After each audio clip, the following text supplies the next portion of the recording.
Það sem ég lærði að EM var hausinn á mér aðalega. Ég hef keppt í 3 bardaga á 1,5 degi, 2 bardaga á 1 degi og ég komst bara að því að ég er með miklu sterkari haus en ég hélt ég væri með andlega og andlega hliðin. Ég er búinn að komast að því það er bara svo stór partur á þessu sporti og ég er bara búinn að fatta það, það þýðir ekki bara að vera að æfa líkaminn og ég er bara að fatta það, ég er núna að fara út að keppa 1 bardaga, ég er ekki að fara út að keppa 5 sem ég átti að gera.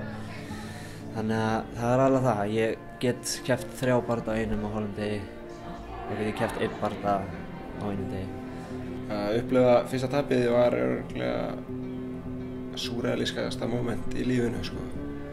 Ég áttaði mig ekki að ég var búinn að tapa fyrir en ég stóð upp og eins og það er gott að vinna þá djöfull er súrt að tapa. Það er bara að segja þannig. Bara mig langar aldrei að tapa aftur. Það er bara punktur. Og tap ég með maður því bara að þú dóst og þannig dó ég. Ég held að bardaginn eigi eftir að vera rosalegur. Ég er á móti mjög erfiðum andstæðing og ég held að eigi eftir að verða bara stríð en ég held að ég eftir bara að koma með yfir höndina. Og nú veit ég líka út af mistökum sem ég gerði að EM að ég þarf að performa. Ég þarf að koma allir 100% út og ef ég geri það þá hef ég bara alla möguleika. Ég er að fara að rota hann eða ég er að fara að ná honum í svæfingatak.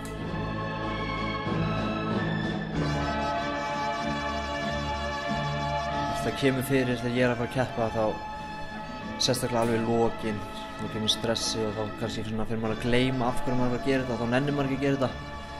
En ég er búinn að vera að vinna í því núna í seinustu bardögum og yfir þessum tíma þá er ég farin að fá tilfinningar. Ég fer að hugsa af hverju er ég að gera þetta, ég nenni ekki að gera þetta og er þreyttur á kannski erfiða æfingu og sé ekkert point í þessu.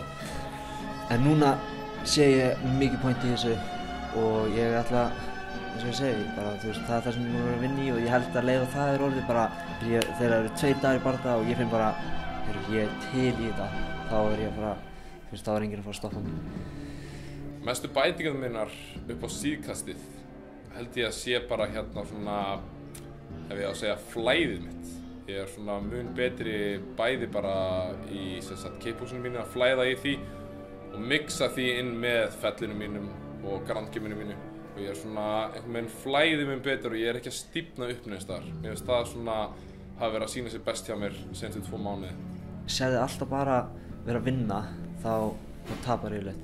Þá bregður þér þegar það kemur allt í einu átök, þú kannski tapar fyrstu lotu. Þannig að núna er ég ofta ímyndað mér, ég er búinn að tapa báðum lotunum, ég þarf að gefa allt í þetta í 3. lotu. Því það er ekkert erfiðara en þú er búinn að tapa 2 lotum að fara inn í 3. lotu, þá hugsa ég, þetta er búið. En núna ætla ég bara að gefa allt í þetta, ég er að undirbúa mig fyrir 3. heimsstyrjöldina. Það er bara svoleiðis. Það er bara einlega ég ætla að valta þetta. Það er að segja það. Ég sé ekki neitt möguleika alltaf hvað sem ég er að fara að tapa. Ég er búinn að æfa hérna, heppinn að detta inn á fightcamp með Gunna. Búinn að vera að fá fullt af fólki hérna alls staðar á heiminum og mér er bara að ganga virkilega vel á móti þessum professional gaurum. Þau eru að eiga í miklu veseni með mig og það er að gefa mér rosalega gott svona klapp á baki fyrir bardaga og ég hef einhvern veginn bara engar áhyggjur af þessu, ég er tilbúinn núna. Það eru bara skemmtilegt.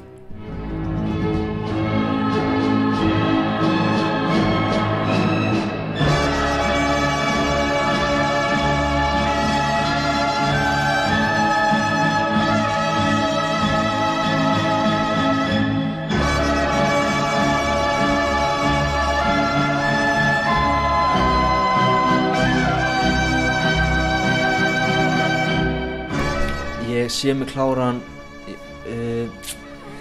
í annarri lotu, ég sé mig þetta vera svolítið standandi fyrst. Það er erfitt að klára svona í fyrstu lotu, þetta eru bara 3 mínútur. Þannig ég sé mig svona, ég finn svona hvernig hann er, ég veit nákvæmlega ekki neitt hann. Finn hvernig það er, ætla að standa svolítið á mótunum, tekja hann niður og ég sé mig kláran með höggum eða með bakinu og reynir ekki tjók í annarri. Bardaginn fer mína leið, alla leið.